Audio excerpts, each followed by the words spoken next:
Great as always, America's rock royalty remains. The king, Elvis Presley. His queen, Priscilla Presley. His princess, Lisa Marie. His castle, Graceland. And his court, the infamous Memphis Mafia. Man, I was tame compared to what they do now. Are you kidding? I didn't do anything but just jiggle, you know. As far as the eye can see, a press of excited youngsters from all over the region are on hand for the return of Elvis Presley to Tupelo, Mississippi, the town where he was born.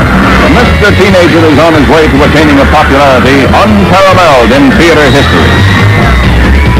Elvis was a major recording artist, a mesmerizing performer, and eventually the very personification of a rock and roll movie star. I like to live dangerously. Honey, I'm going to leave the driving to you.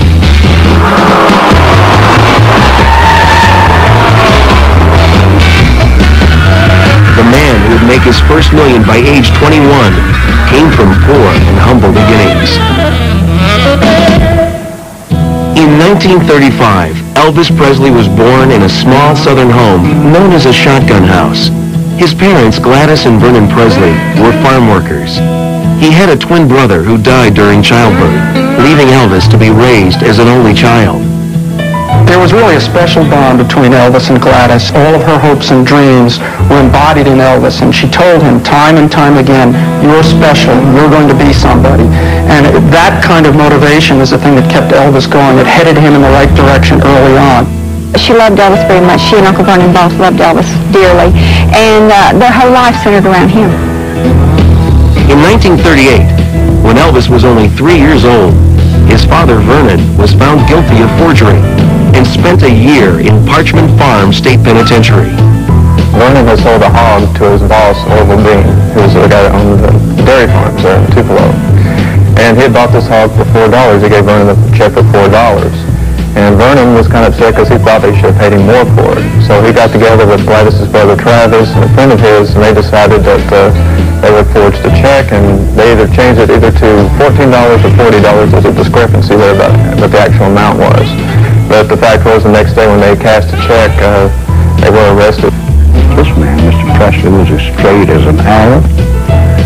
He couldn't stand not to have some food. There's no jobs. The undergirding of Elvis and that family, as was the case in so many of the beautiful people that had to live through the Depression, he truly wanted to do something with whatever talent that he had. Vernon's time in prison only strengthened the bond between Elvis and his mother, Gladys. I think the bond between Elvis and Gladys was a deep, abiding, pure kind of love. A beautiful relationship, sweet, sincere. Because of their closeness, Gladys was known to take extreme measures to protect Elvis. Even, see, when he was a kid, 16 years old, she'd follow him to school to make sure he was okay. She would literally walk him to school. And at 16 years old, it's rough having your mother with you. So he was her mother's boy. Elvis also suffered from nightmares and sleepwalking, a problem that continued throughout his life. To ensure his safety, his mother even slept in the same bed with him, a practice which continued for many years. Even after he reached adulthood, Elvis made the same request to other family members and to trusted friends who worked for him as personal aides and bodyguards. I had to go up there and stay with him. And one night, first time it happened, I was sound asleep, and all of a sudden he jumped up in the bed and he pulled the whole cover off, and he was slinging it over his head. His mother said, whenever he does this, just get to a light. Put the light on, he'll wake up. And I'm trying to get the light, and he hit me in the jaw. I finally got the light on. I said, I don't think I need to do this anymore. And he was laughing so hard, he was in the floor doubling up. Another important element that shaped Elvis's early years was his strong religious upbringing. The Presleys belonged to the First Assembly of God. Elvis's mother took him to church and revival meetings on a regular basis. Elvis sang with enthusiasm. Elvis believed in God. He believed strongly in prayer, in living his life as the Lord would want him to. Because of their extreme poverty, the Presley family moved from place to place in search of work. Elvis did move around quite a bit as a child. The main reason was because of their financial situation. The Presleys were very poor. As a youth, Elvis lived in over a dozen separate places. One of the homes Elvis lived in was near an all-black neighborhood known as Shake Rag. Shake Rag was an area in Mississippi that Elvis grew up close to. I think the important thing about Shake Rag, and there were a lot of Shake Rags in the South at this time, is that that's where an impressionable Elvis Presley learned about not just his family, but other families. You know, we grew up in a very segregated society, especially at that time. You didn't really get to know your neighbor, so to speak. Elvis, he was exposed to the black community, to their music, which he loved. Many of us, Elvis and us too, we would go up to East Trigg after church was over to be there for this gospel singing. And Elvis liked their style because they were so uninhibited. You could tell they were feeling it. They really put feeling into it.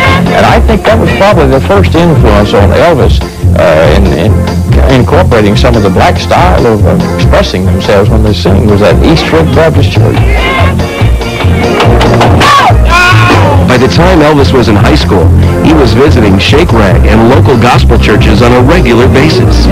He even began imitating the music and dress styles of popular black musicians, such as Little Richard, Muddy Waters, and B.B. King. Elvis gave us freedoms, both musically, both how we dressed, how we wore our hair. Think about wearing a pink shirt in 1954. He had the nerve to do it. 1954 also saw the release of Elvis's first professional record, That's All Right. The song's catchy mix of sultry blues and country rhythm was an instant hit with teens everywhere. All of a sudden, Elvis cut down on this thing with his Martin guitar, unamplified, flat top as they call it, acoustic. And I heard this, and he cut out on Arthur Big Boy Crudups, That's All Right, Mama. And golly, that thing was out 7 or 8 years before that by Arthur Crudup. And I said, Lord, this is what I've been looking for. I mean, this is what I've been looking for, is a feel like that. Sam, you know, he made an acetate of That's All Right, and he took it to disc jockey in Memphis, Dewey Phillips. Dewey loved the song, and he played it one night. And the phone started ringing off the wall. He played it over and over. And a lot of people calling in were trying to figure out whether Elvis was a white man or whether he was an African-American, because at that time, segregation was still going on. And so you had white radio stations and you had Afro-American radio stations. The rule was, you know, you can't groove to race music. The status quo said, no, you just can't do that. So Elvis was an outlet. Because music is universal, it is stir up all kind of emotions and things in you, right? But the white girls could not dance to race music when a black performer was on stage. That was taboo.